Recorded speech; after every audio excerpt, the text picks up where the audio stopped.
We're now going to talk about Hiberno-Saxon manuscripts. Well, what's that mean? Hiberno refers to Irish. Saxon, you'll remember that the British Isles were inhabited by the Anglos and the Saxons.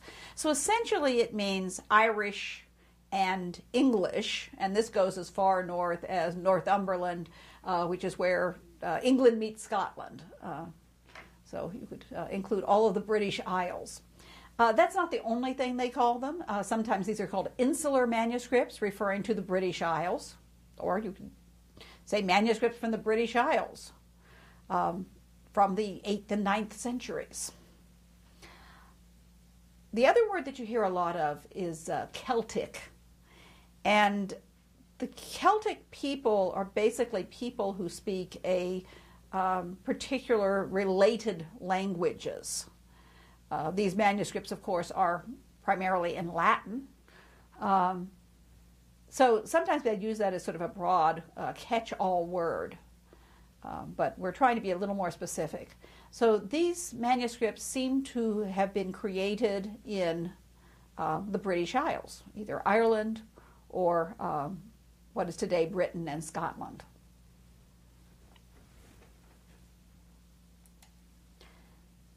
The first thing I want to talk to you about is how important sacred scripture would have been. And I like to start off with the words of St. John. You see here, in the beginning was the Word, and the Word was with God, and the Word was God, and the Word was made flesh and dwelt among us. And so, symbolically, Christ is identified with the Word, which in Latin would be verbum, in Greek would be logos. We often talk about Christ as logos. And, of course, the Word of God is the Bible. The word Bible means book. It's the sacred book. And so Christ is very much identified with the Bible itself, with the Word of God. At this time, in most areas, only clergy could read. And the Bible would be almost mysterious. It would have these letters, these marks, that could be interpreted as ideas and words. And also the Bibles that would be used were very often richly embellished, both as we'll see on the interior, the illuminated letters and pages, and on the exterior, where they would be covered with precious materials and often bejeweled.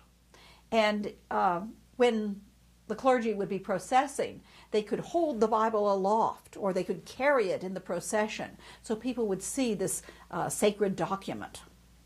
So these Gospels are richly decorated in order to honor God. And just as those richly embellished weapons and jewelry that you saw from the northern metalworking denoted the status of the owner or the wearer, these richly decorated Gospels convey the status of God. They are created to be beautiful in order to honor God. Now, a little bit of background here. In 663, there was a church council that met at a town in Yorkshire at Whitby. And this is known as the Synod of Whitby. It's not a universal church council because it's limited in who actually comes here.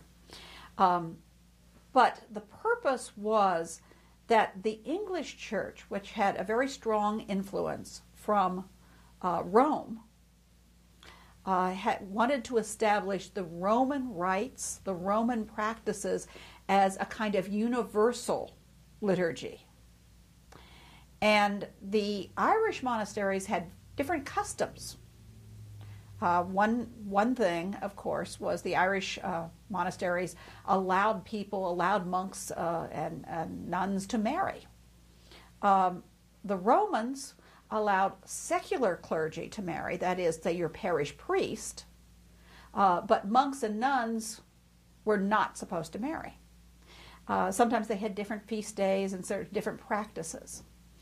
So at the Council of Whitby, the English clergy ruled that You should not use the Irish practices. You should use the Roman rites. Well, of course, the Irish continued to do their own thing.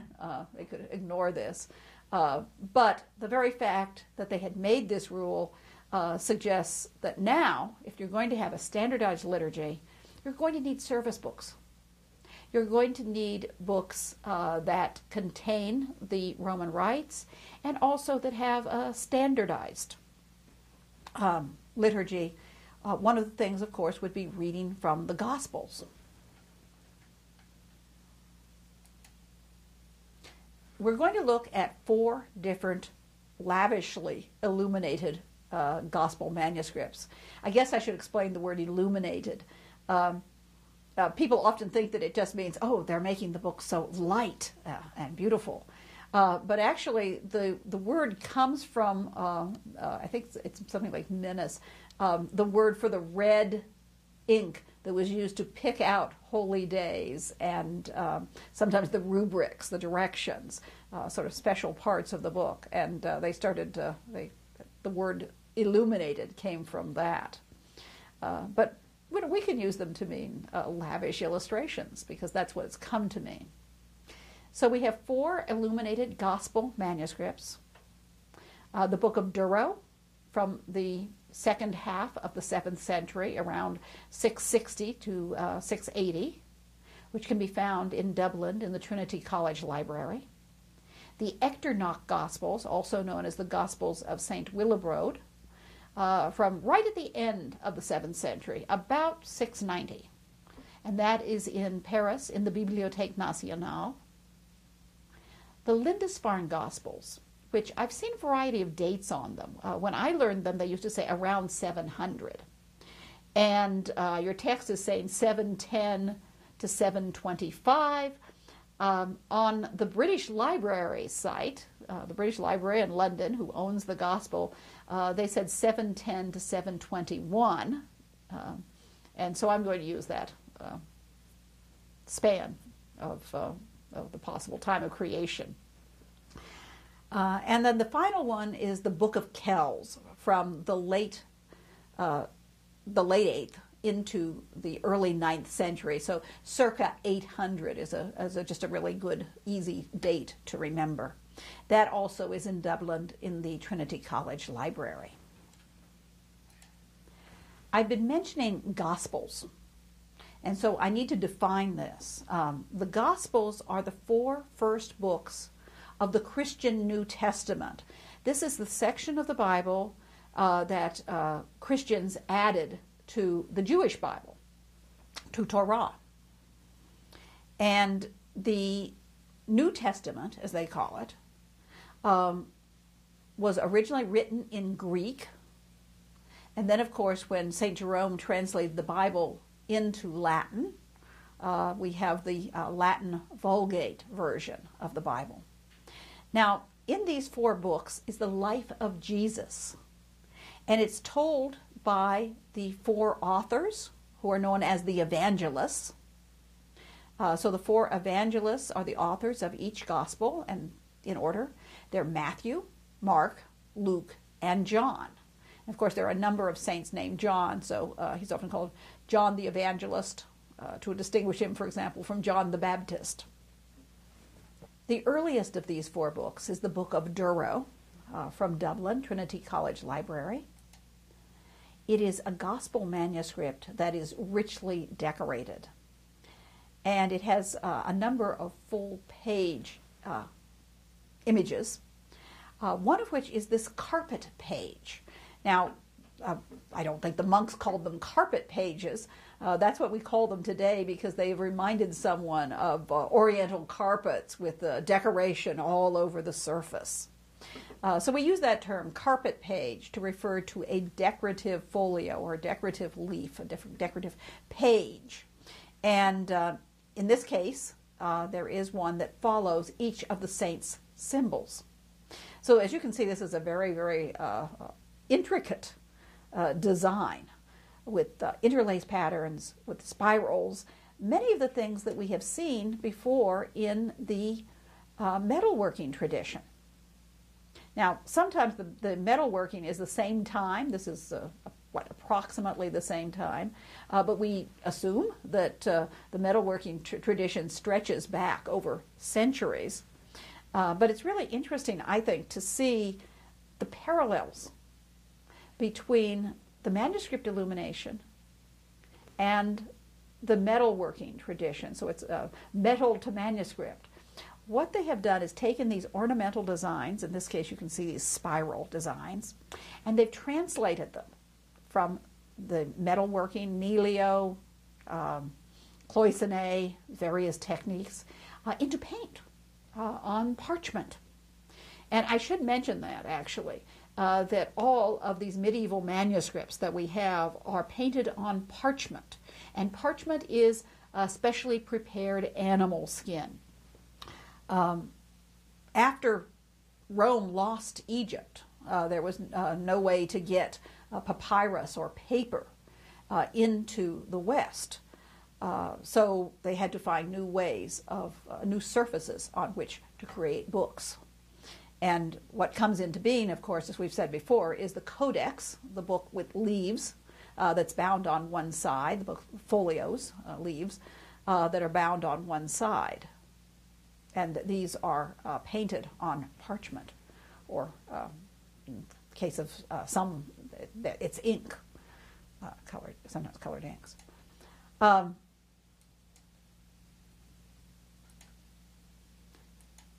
And this is another carpet page with a detail of the animal interlace. And here you see it again. And here I want to show you, I thought this was really interesting, to show you the parallels. We have these interlaced animals, almost snake-like, with a head that seems more like a quadruped. And we see very similar things. We see the little head with the intricate interlace in the Sutton Hoo belt buckle, and in the clasp along the edge. You can see this inlaid interlace of heads and an entwined sort of serpentine body. And then we see here from the Sutton Hoo purselid these two quadrupeds that their tails, their legs, their snouts become abstract interlace patterns. And then over here in the Book of Durrow, we see the intertwined, very similar looking quadrupeds. Some kind of animal. And if you look at this sword hilt from, if you look at what I believe is a sword hilt from the Stratfordshire hoard, you can compare this also to the animal interlace detail from the Book of Durrow, with animals sort of biting the animal in front of them.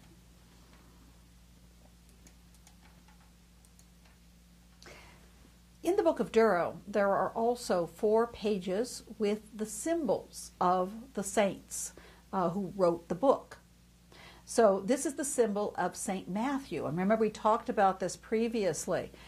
We said that the symbols of the 4 evangelists, the 4 writers of the Gospels, are derived from the tetramorph, the 4 living creatures who surround the throne of God and sing Sanctus, Sanctus, Sanctus, Holy, Holy, Holy. And of course, this is in the book of Revelation, in the vision of Daniel, the vision of Ezekiel. So the winged man is considered to be a symbol of St. Matthew. The winged lion is the symbol of St. Mark. The winged ox, the symbol of St. Luke. And the eagle represents St. John. So here we're looking at the symbol of the man. And we're not really seeing wings here. It's simply the image of a man as the symbol of St. Matthew. Okay. What we see, of course, is the interlaced border. And then in the center we see a figure, the man, the human being. But coming from this northern tradition, there is no tradition of illusionism. That is the tradition that comes from the classical antiquity. So presumably, the authors of these manuscripts are looking at books that have images of human beings, but they're translating them into their own way of representing things. And that is not an illusionistic way. It's not a way of shading and making the figures seem to be three-dimensional. So what do we have? We have a figure that is created of lines and colored patterns, or colored shapes here, kind of checkerboard shapes. And the cloak with these different patterns on seems to flatten the form. You know, it doesn't give you the illusion that this is a solid figure. And your textbook compares it to a belt buckle. So I brought in a belt buckle from Sutton Hoo ship burial. And as you can see, it's not squares, but it is little cloisonne sections, little colored cells or segments. And yes, indeed, the figure does seem to have the shape of a belt buckle. Going back even further to around 500, we see the Visigothic eagle fibula. And once again, you have those colored cells in cloisonne that are translated into the colored shapes of the garment that the man is wearing. It's a perfectly flat pattern. And you might notice how the feet are dangling down.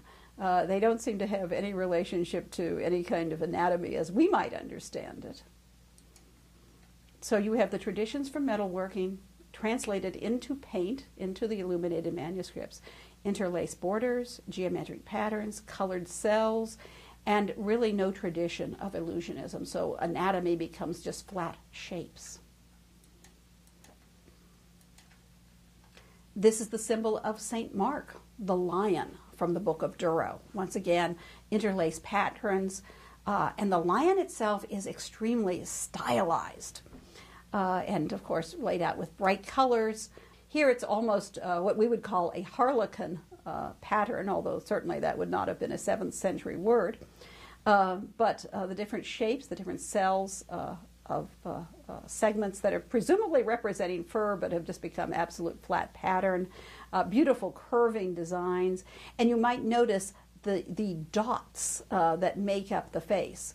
We very frequently see in these insular manuscripts around letters, around various decorations, the dots as an added embellishment.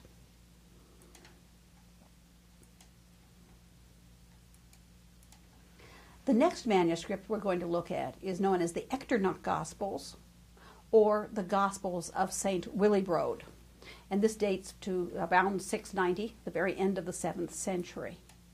The name of the manuscript is because the manuscript comes from a monastery in Echternach in Luxembourg. And it was founded by St. Willibrord, who was a Northumbrian monk who came down to preach the gospel and to convert the people of what is now Luxembourg and Frisians, which would be in the Netherlands. So he's known as the patron saint of Luxembourg, and he is also the apostle to the Frisians. So active in the lowlands. And there is a tradition that the saint carried this Bible on his missionary work from Northumbria, where it might have been created, to the lowlands and to Frisia. We're now looking at the symbol of St. Matthew. And you can see that in Latin, they have identified it for you. They say, imago hominis, the image of man, which, as we know, is the symbol of St. Matthew. And here this man-like shape is holding what seems to be a book, so I'm going to assume he's holding the gospel book. And his very body and the borders are connected. It's almost like he's seated with these interlaced patterns in squares and shapes that connect and create a cross. So he is both a man and a cross page. Like the image of man in the book of Durrow, He is created not of something that looks illusionistic or three-dimensional, but of brightly colored shapes. In this case, they're curving shapes. They're what we would today call a paisley shape. And this leads me to speculate. You can see these 6 kind of paisley shapes. Are these just to make up the body of the man, or are they supposed to represent wings? Now, in Isaiah 6, 1, 2, 3, the seraphim are mentioned, and that they are described as 6 winged angels. And there seems to be a conflation, in other words, an identification of these seraphim from Isaiah with the living creatures who surround the throne of God in Ezekiel and in Revelation. Both are singing, holy, holy, holy. So here I'm speculating, but is this supposed to represent the man, the winged man, as a seraphim? Well, it's really impossible to tell. So it's simply speculation on my part. There is this very energetic and elegant, I think, imago Leonis, the image of the lion, the symbol of St. Mark in the Echternach Gospels. Now, the lion is very abstract. I don't suppose we've ever seen a lion that looks like that, and I'm certain that the artist never saw a lion. They don't seem to hang out in the British Isles too much. So we have these wonderful patterns. You see that the fur is made up of these curling shapes. The tail curves around, but provides a contrast to the rectilinear shapes in the background. And you can also see that the face has the dots as decoration and pattern. You might take a look at those wonderful clawed feet as well. So this is a very exciting lion. He's abstract. He doesn't look like any lions that you might find in nature, but he's wonderful all the same. The third of these insular manuscripts is the Lindisfarne Gospels, and that dates to the early 8th century. It's in London in the British Library, and they do have many images on their website. And so you're going to be seeing those images in this PowerPoint presentation, and sometimes they'll have a little label on them that says London British Library. That, of course, would not be actually on the manuscript itself. The name of these Gospels comes from a colophon, or an inscription, that names the scribe. And it's a 10th century inscription. But it says that the Gospels but it says that these Gospels were written by Eadfrith, the Bishop of Lindisfarne. And he was the Bishop of Lindisfarne from 698 to 721. So that's where we get the date for this manuscript. As I said, when I was in school, we learned it as circa 700, pushing it earlier in his episcopacy. The British Library puts it to 710 to 721, a little bit later in the time when he was a bishop. The 10th century colophon has information about the creation of the manuscript. Presumably this has been passed down by word of mouth or by documents that once existed. And so since we don't have any information to the contrary, and since the dates of the bishop really do correspond to the style of the manuscript, I guess we have no reason to doubt that even though this is a much later colophon, that it might very well contain accurate information. At any rate, whether you accept it or not, the colophon says that it is written by Eadfrith, the Bishop of Lindisfarne, and it was ornamented with gold and jewels by Bilfrith. Now, the original cover no longer survives. It is still ornamented with gold and jewels, but it's a 19th century cover. And then something very interesting, and of course this is to presumably the person who is actually writing the colophon, it is glossed in English by Aldred, the Bishop of Lindisfarne, from 947 to 968. glossed refers to making comments in the margins, or in this case, between the lines. And what he's actually done is provide a kind of translation from the Latin into the English. And this is the earliest English translation of the Bible in this 10th century gloss. Since I was able to get so many images from the British Library website, I decided to put all of these fully illustrated pages. There are certainly many pages that have illuminated letters and decorative forms on the pages. But I'm putting these in order, and of course there would be text between them, but trying to give you an idea of the manuscript. The very first full page illumination is a carpet page, or as we sometimes say, a cross page, because as you can see, it has a cross within the carpet-like design. And these are the pages that open a letter. The letter of St. Jerome to Pope Damasus, for whom Jerome translated the Bible into Latin in the late 4th century. So you see the carpet page marking the entrance, and then you see the beautifully illuminated first letters of the letter.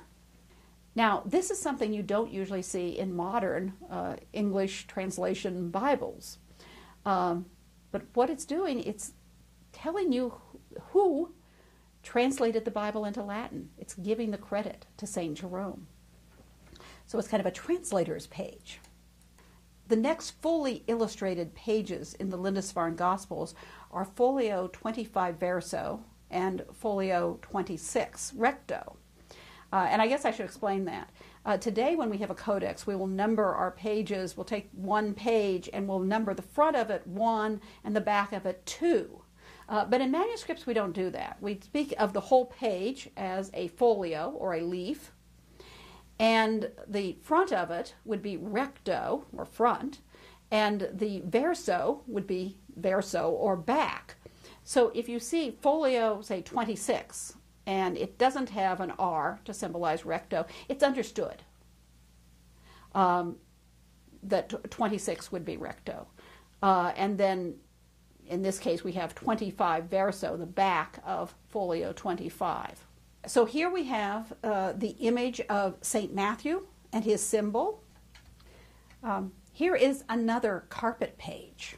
It's also a cross page. You can see that it has a Latin cross made out of a Greek cross. A Greek cross has equal arms, and it's made into a Latin cross by having another section that extends it and has the, you could say, the body side of the cross longer than the arm section. And you can see that it's created with all of these wonderful interlaced patterns, rich colors. And then we can take a look. And once again, we can come in closer, see some completely abstract interlaces, and also some that have little animal heads and are these, delightful, energetic, intertwined, very colorful forms. So here we're looking at St. Matthew. And one of the first things you're going to notice about this is, wait, we recognize this as a human being. He's turned in space. There's lines that indicate drapery folds. Yes, he doesn't look tremendously three-dimensional. He looks like a three-dimensional figure that has been flattened and stylized. And we also have some things that refer to space. We have the seat that seems to go back into space. And you remember in Byzantine art that the footrests and the thrones and various geometric forms, when they would go back into space, they would seem to divide and get larger. So the opposite of what we think of as one-point linear perspective, which of course is not even created until the 15th century. So we're not going to see that in this course. Come to Italian Renaissance to see linear perspective. You'll also see, though, that there is some reference to space, because we have this wonderful drapery, which is pulled back, and there's a little guy peeking out. More on the little guy later. And then the angel, and once again it says imago hominis. The angel is seems to be rising up either behind St. Matthew or maybe as a decorative top knot to his halo. You have to interpret that as you will. We do have an idea of what the source might be, or rather what the lost source might be. One of the things I do sometimes get a chuckle about is that we spend so much time in medieval art speculating on lost manuscripts. So a lot of times I say, I'm going to talk about something I can't show you that doesn't exist anymore. Well, I'm going to right now. As you look at this other manuscript page, you can see that it has a figure that's in almost the same position. Looks very much like it, and you can see what that floating square is on which the feet of St. Matthew rest. It's a somewhat misunderstood footrest, and you can see the bench. We don't think that St. Matthew was copied after Ezra restoring the Bible, but we do think that they had a common source. The Codex Amitunus shows Ezra restoring the Bible. And this particular manuscript is the earliest surviving manuscript of a complete Latin Vulgate Bible. We have, as you know, part of Genesis in the Vienna Genesis from the 6th century. We have gospel books from the Rossano Gospels right up to these Hiberno-Saxon manuscripts. But to put the entire Bible in one book on parchment, that's going to be pretty thick. But here, what I'm showing you this for is the image of Ezra, which looks so much like the image of St. Matthew. So we assume they have a common model, which would be an illusionistic, early Christian, or Byzantine Bible. Let's look at those inscriptions. The inscription we're already familiar with, imago hominis, the image of man, is in Latin, and it refers to here the winged man, or the angel, who's blowing a trumpet and holding a gospel book. And as we know, he is the symbol of St. Matthew. But then we have this very strange inscription. It says Agios Matthias. That would be St. Matthew, but instead of saying Sanctus, he's saying Agio. But instead of saying Sanctus, they put the holy or saint in Greek. And that strongly suggests that the model may have been, in fact, probably was, a Byzantine manuscript, and that the artist has simply copied the words in Greek into this Latin manuscript. We look closely at St. Matthew, and we see these beautiful curving shapes that seem to have little branches coming off of them. And of course, what they are stylized drapery folds that have been rendered as line, and a line which contrasts in color. So we have a beautiful linear pattern. And then there is this fascinating figure. There's a guy with a halo, and he's peeking from behind the curtain. Who is he? We don't know. I have always had some speculations about him. I know when I was a student, I thought, well, maybe he's St. Mark, waiting in the wings, so when Matthew finishes, he can come on, essentially, stage into the illustration and show his gospel. However, in this gospel, St. Mark does not look like this man. As we'll see, the image of St. Mark is clean-shaven and youthful.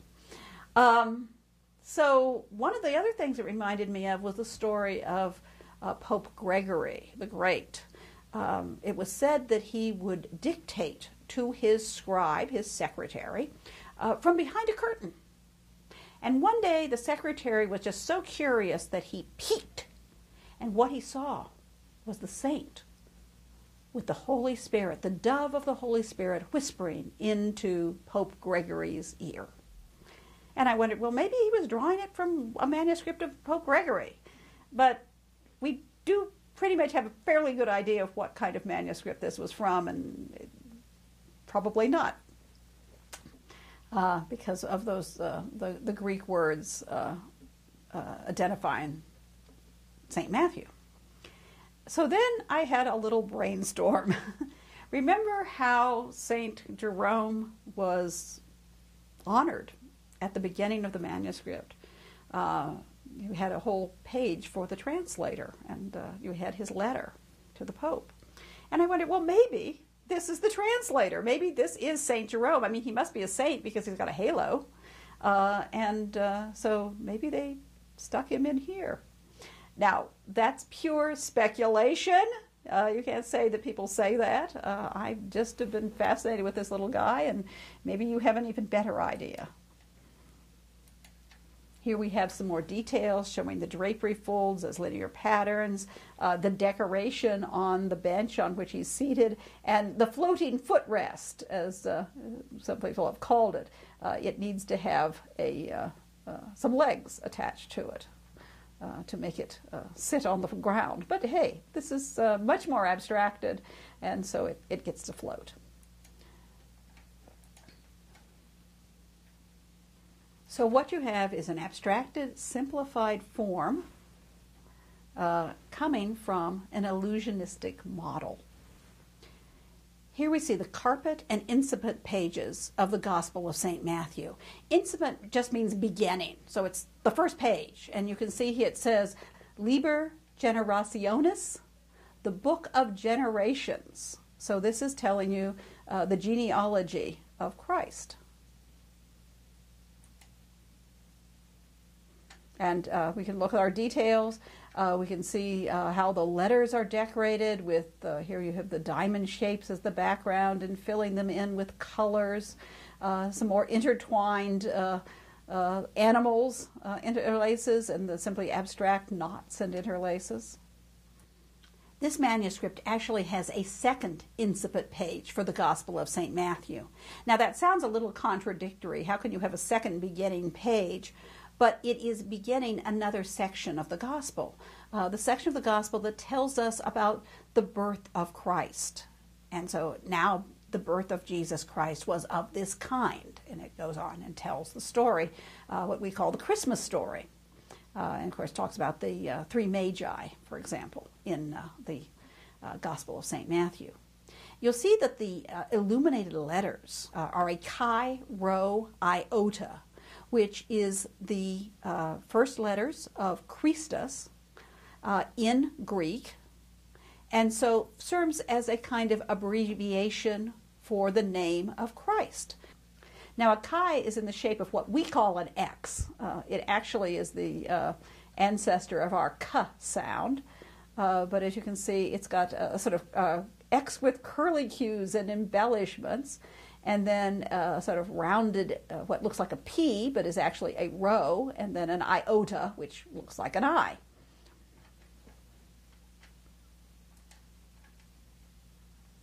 Here we're seeing the author portrait of St. Mark. Here is shown clean-shaven, actually writing his gospel. It's on a kind of little pedestal table that's tipped forward so you can see. And flying above him is the lion, who also has a trumpet. It's a winged lion, and he's holding the gospel. And you'll notice also, of course, that there is the Greek agio rather than the Latin sanctus. And you might notice his footrest has little tiny legs on it.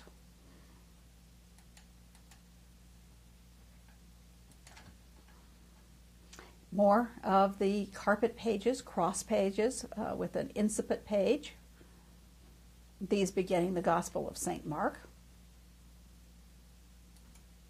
And then you have St. Luke with his winged ox flying above, holding a gospel book as St. Luke writes on a scroll. And the same thing that we've said about St. Matthew applies to all of these, where you've obviously had an illusionistic model that now has been simplified and created as line, somewhat flattened, but just the fact that the figure is in the same shape, so it does seem to turn in space, suggests the presence of an illusionistic model. Another beautiful carpet page, an incipit page, your beginning page with the illuminated letters. This one for the Gospel of St. Luke. And then here is the Gospel of St. John with his symbol of the eagle. In this case, it's a frontal figure. It might remind you of things like the Hagia Sophia mosaic of Mary holding the child on the throne, which is a frontal image. And of course here, you don't really have the sense that the knees are projecting forward because it has become stylized. And here are the cross carpet page and the incipit page for the Gospel of St. John. And I thought this would be interesting. Obviously not much illumination on this page, but if you look at this closely, you'll see the beautiful Gospel text in Latin from the 8th century.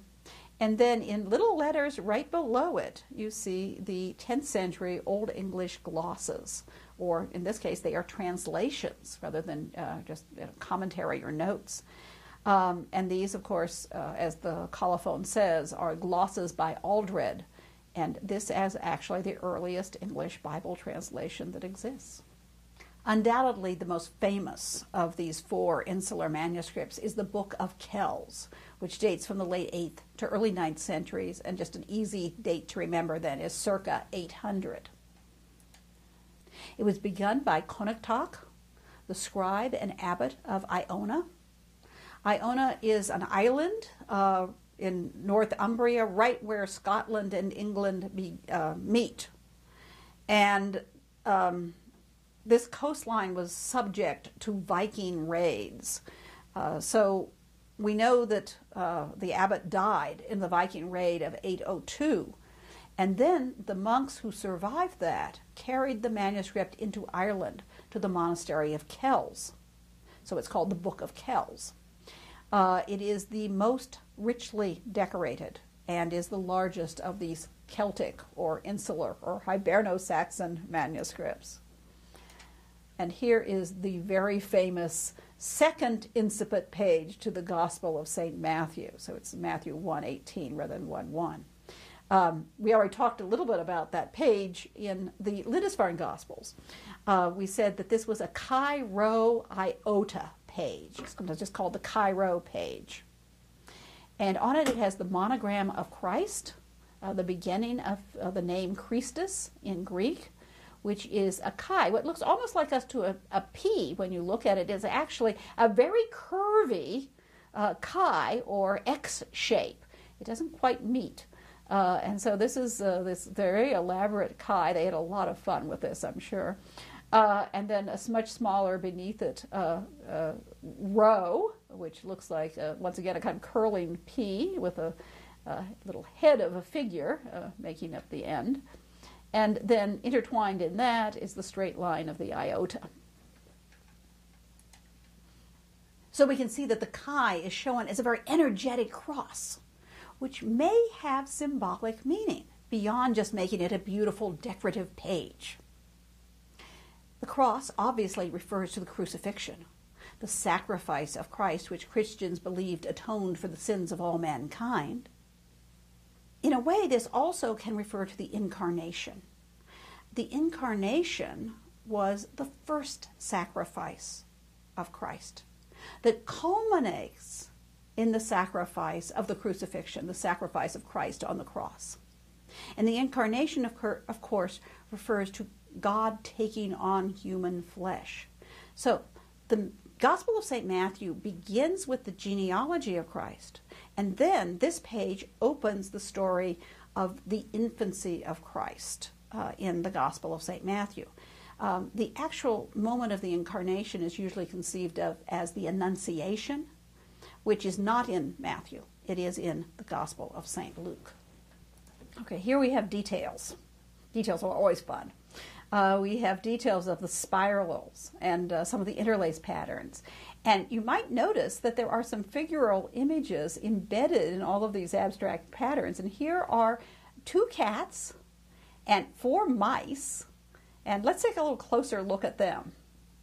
You can see they're made up in part of these dots that we've talked about before, which you can see around, say, the cross and other parts of the manuscript. And you have these seated cats. And on top of them are little mice, and before them are mice with a circular object in the middle. And you'll notice that the cats are not attacking the mice. Now, it could be a round cheese, I suppose. But generally, in the sacred context, many people have interpreted that circular object as a Eucharistic host, the bread of the Eucharist, which is transformed into the body of Christ. And if that is the case, then what we're seeing here is even the animals are paying homage to the Corpus Christi, to the body of Christ in the host of the Mass, of the host of the Eucharist.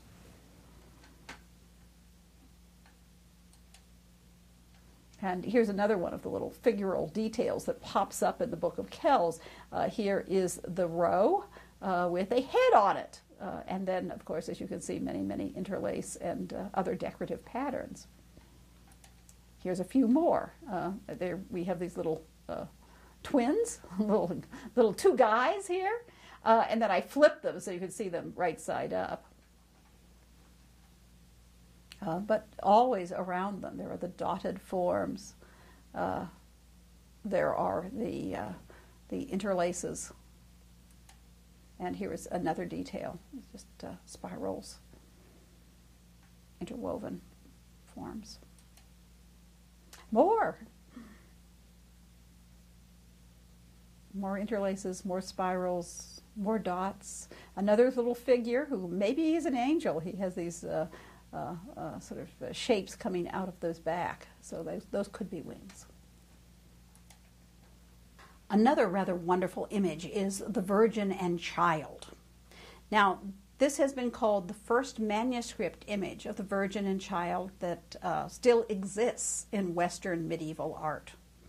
We know that there were images of the Virgin and Child previously, certainly in Byzantine art and Byzantine manuscripts, and in mosaics, and going clear back to catacomb paintings.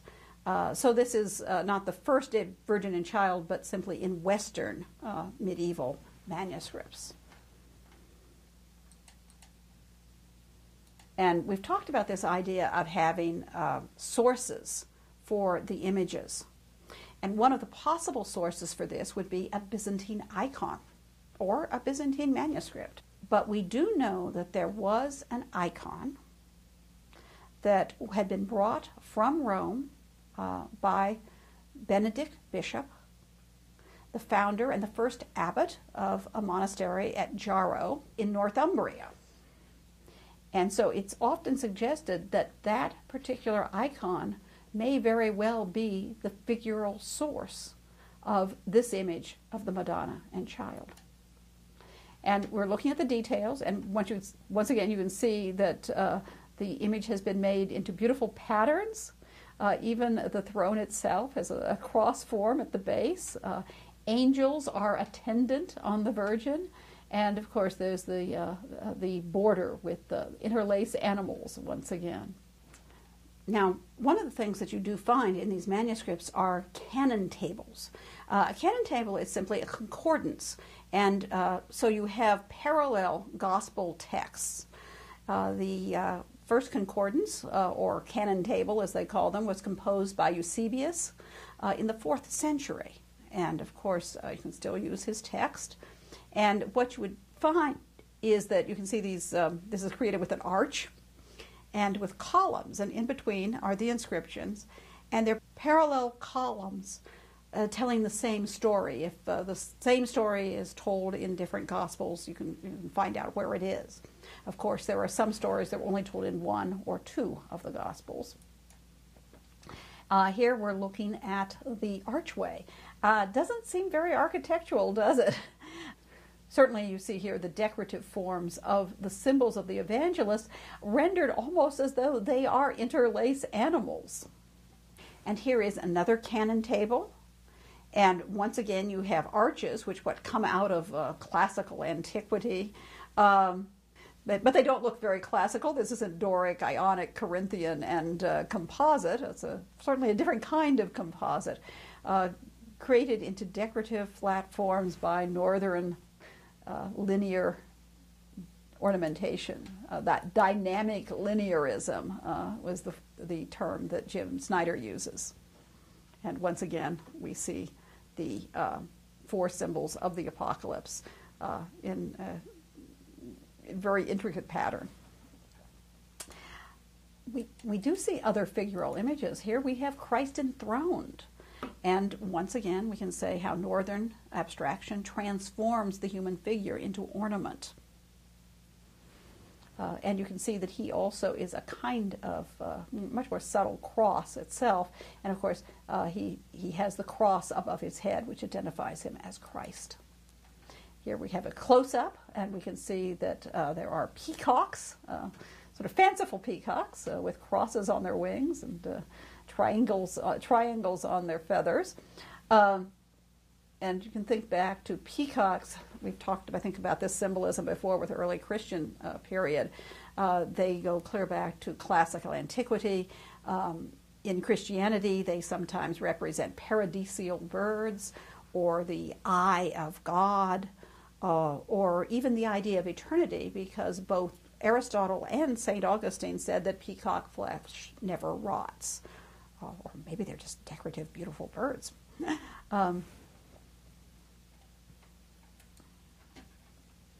And here the northern dynamic linearism transforms the illusionistic model into abstraction of the human figure, which is a characteristic of Western medieval art. And clothing becomes pattern and line and decoration. And I should mention that this is, of course, one of the themes that I have, a stylistic theme in this course. We're going to see the pendulum swinging back and forth between illusionism and abstraction throughout medieval art.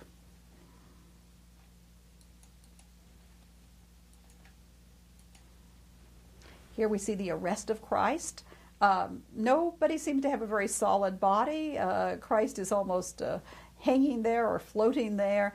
He almost looks like an X himself, but with these very elaborate curving hems in a perfectly symmetrical form. The architect has become purely ornamental. It is in no way or shape a classical arch, although that may have been where the image started out. And here are some details. We can see the arrest of Christ, and we can see the top of that arch, which are sort of fighting animal heads, and even the composition of Christ between the two arresting, presumably, soldiers reminds me of the composition from the Sutton Hoo purse lid of the man who is between the wolves, or as some people call it, Daniel in the lion's den. And here is another carpet page and the detail. This is a pretty elaborate cross. It's got two cross pieces, just more decoration, I guess. One of the other things that you find in the British Isles, particularly in Ireland, are these crosses that some of them are very, very large. And we're going to look at the largest and most famous of them, the High Cross of Murdoch, or Murriadoc, and I've seen it spelled both ways, around 900, although there is some debate about the possible date of this. There is an inscription on the base, and it says, "A prayer for Murriadoc, who had this cross made." However, there were several Murriadocs. Two were abbots. One died in 844, and one died in 923. Generally, they suspect that it's the second one who was the patron for this cross. And there was also a king who died in 867 by the same name. So here we're looking at the Meriadoc cross. It's what is called a wheel cross because, as you can see, there is a circular shape behind the cross which helps to support the cross arms. This one is the largest, and it is 18 feet high. It's made out of sandstone, and it shows biblical scenes on it. And here we're looking at a close-up of the story of Adam and Eve, first partaking of the forbidden fruit, and then after they have had to go out into the world, they've been expelled from Eden, and they have to work. And presumably whatever Adam is holding is some kind of tool that he has to delve the earth with. And, of course, Eve has to give birth to children in pain. Presumably these would have been painted and more finely decorated, but that would have worn off, and some of the details would have worn off over the centuries of being out in the weather. So here you see the two sides of the cross. And here we are looking at the image that is right on the cross, which is Christ himself, the crucifixion. He is a Christ triumphant. He is erect on the cross. You can just see the little bit of his hem close to the ankles. So he is dressed. And you can see the figures of Longinus and Stephaton offering the vinegar-soaked sponge on a spear and piercing Christ's side with the sword or spear. And this is what we see on the east side, which is a stylized Last Judgment with Christ in the center holding the cross.